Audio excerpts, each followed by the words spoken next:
All right, APers, whether you wanted it or not, here it is. This is the Chapter 33 notes. Remember, we did not spend any time talking about these in class, so everything that you get from me for Chapter 33 will be strictly from these notes right here on YouTube. So kudos to you if you're on the ball with things and you are watching these videos. Okay. I will also be posting and sharing with you on the PowerPoint presentation, the Google presentation for this unit. I'll put all of the bullet points that I'm going to be hitting up here in these series of videos for Chapter 33. I'll put those on the PowerPoint for you to take a look at, and you are more than welcome to copy those down in your notebook or have those printed off, so that way as we talk about stuff here, you are solid, good to go, and you'll be able to be successful in the upcoming exam.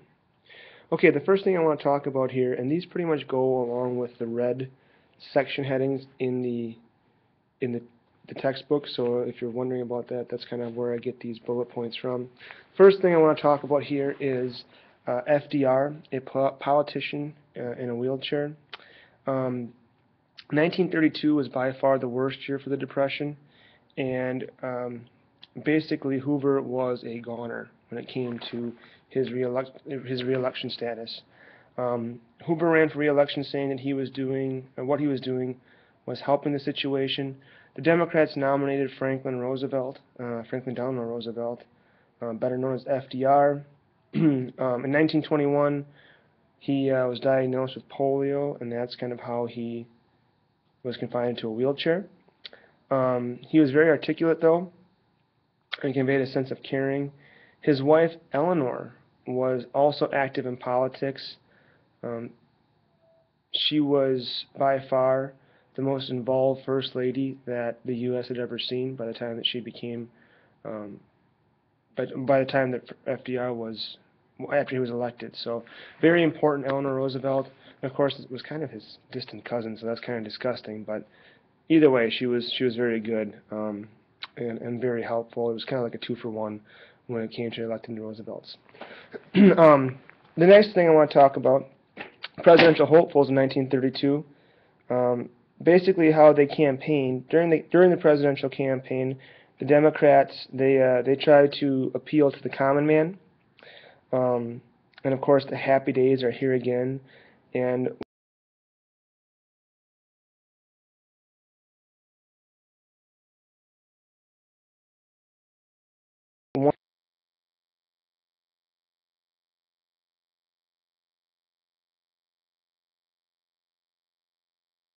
smiling, and it really instilled a lot of confidence in people. Hoover, on the other hand, was a little bit more of the sour face. The worst is past was kind of his motto, and of course he tried to play on the idea that, hey, you know what, we're going to be okay here. It's better me, who's got some experience with this, than FDR. And of course, people didn't buy it, and Hoover was a one-and-done president. When it came to actually the Hoover's humiliation in 1932, that's the next bullet point here. When it came to the actual election, FDR won by a landslide. He had 472 electoral votes to Hoover's 59. Excuse me. And of course, a unique voting trend kind of switched during this time. When we talk about political shifts in our country's history, this is a big one, the 1932 election. We have black voters switching from the Republican Party to the Democratic Party. And this was a huge change. Of course, remember that the Republican Party was the party of Lincoln and anti-slavery and Reconstruction, whereas Democrats tended to be the pro-slavery, anti-black party. In 1932, however, blacks were basically tired of being the last to be hired and the first to be fired. And they saw the Democrats as a party that helped them in that department. So this is a big shift, was the black vote switching from Republican to Democrat. Hoover was somewhat of a sore loser after he did lose the presidential election. I know your book talks about how during his lame duck period, that's after he's lost the election, he's waiting to basically kind of serve in the office until the next president comes in. During his lame duck period, Hoover tried to wrangle FDR with some unflattering politics, tried to pass some things that were a little bit risque, and FDR would have none of it. He wouldn't sign anything or wouldn't agree to be part of Hoover's decision. He wanted to stay as separate as possible. And of course, the other big thing from 1932 to 1933 you have to remember about this Hoover's humiliation here is that the unemployment rate was as high as it's ever been. It was 25%.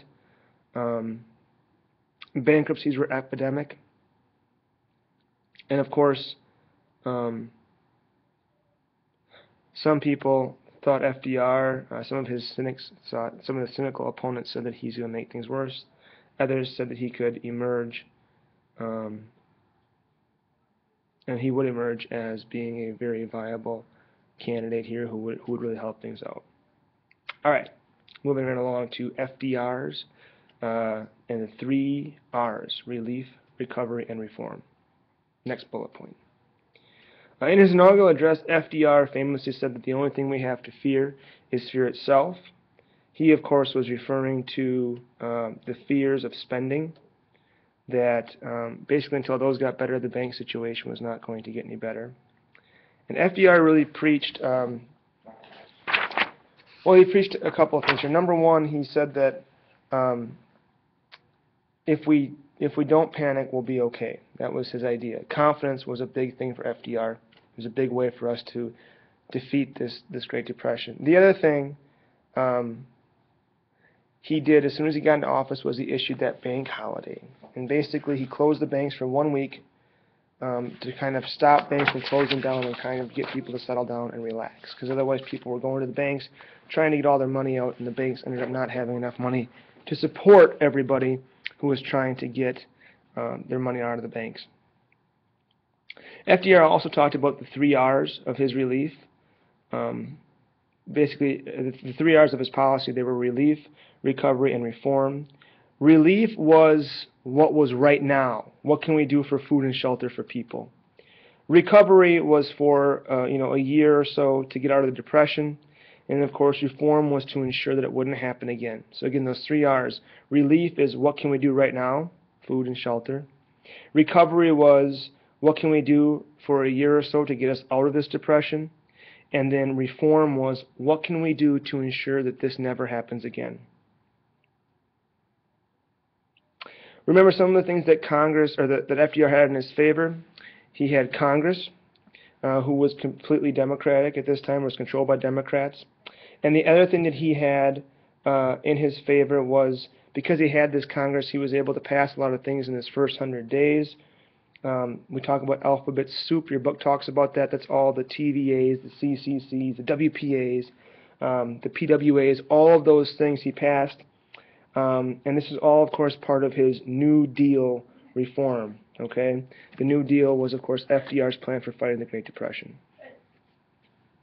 All right, last thing I want to talk about for this section, then we're going to stop and I'll go on to the next part of the video, is Roosevelt's way he managed his money, This, of course, is the last bullet point for this video. In only 8 hours, Congress passed the Emergency Banking Relief Act. Basically, Roosevelt saw the power of the radio. He took advantage of fireside chats, which were ways in which he talked to America on the radio. They became very popular, and he tried to sell his opinions this way. The Glass-Steagall Banking Reform Act and the Federal Deposit Insurance Corporation. So the Glass-Steagall Banking Reform Act and the Federal Deposit Insurance Corporation were all important because they helped to insure people's money in the bank. And of course, the other big thing that FDR did was he took the American people off the gold standard, and he wanted to basically have people relinquish their gold in exchange for paper money. This did a few things. Number one, he wanted to create inflation so that it would be easier for debtors to pay off their debts. Number two, in order to help do this, he ordered that the price of gold be raised, and also he was criticized for this because people thought that he was kind of using fake money. All right, that's it. I gotta stop this.